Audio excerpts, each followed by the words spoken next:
اور باقر، بقرہ عربی میں کہتے ہیں گائے کو، بیل کے لیے بھی بازو کا استعمال ہوتا ہے۔ اب اس کی حالت پر غور کریں تو وہ بار بار زمین کو اپنے کھر سے کریدتی ہے، اس لیے عربوں نے اس کا نام رکھا بقرہ۔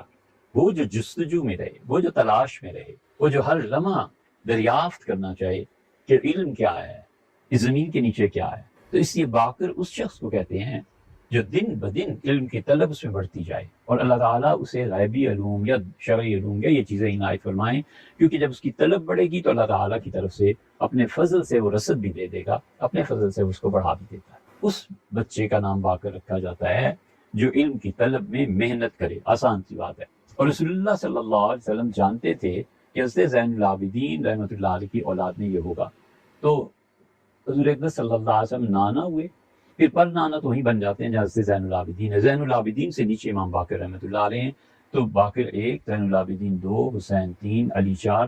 حضور اقدس صلی اللہ علیہ وسلم سے یہ حضرات رضی اللہ عنہ علیہ السلام، یہ سارے 4-5 پشتیں اس میں آ جاتی ہیں۔ تو رسول اللہ صلی اللہ علیہ وسلم نے اس سے جابر بن عبداللہ رضی اللہ عنہ سے فرمایا تھا۔ جابر اور عبداللہ یہ دونوں غزوہ احد میں شریک ہوئے تھے، اور اس سے جابر رضی اللہ عنہ فرماتے تھے میں بالکل جوان تھا اور میری بڑی تمنا تھی کہ میں شہید ہو جاؤں، اور میرے والد کی بھی یہ تمنا تھی کہ وہ شہید ہو جائیں، اور پھر وہ شہید ہو گئے۔ تو مجھے روتا دیکھ کے ظاہر ہے کہ طبعی غم تو ہوتا ہی ہے۔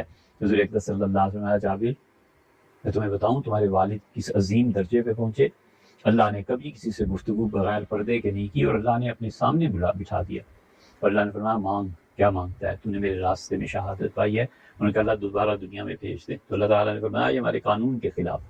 تو اس نے کہا کہ اے پروردگار جو دنیا میں ہے پھر میرا پیغام ان تک پہنچا دے۔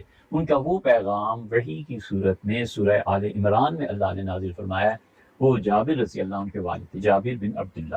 جابر رضی اللہ عنہ حضور صلی اللہ علیہ وسلم کو بہت عزیز تھے، جو چند ایک لوگ جن پہ حضور اقدس صلی اللہ علیہ وسلم نے بار بار محبت کا اظہار فرمایا ان میں جابر تھے۔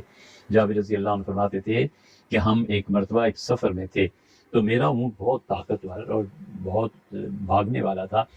رات میں کئی مرتبہ حضور صلی اللہ علیہ وسلم کے اونٹ سے جا ٹکرایا۔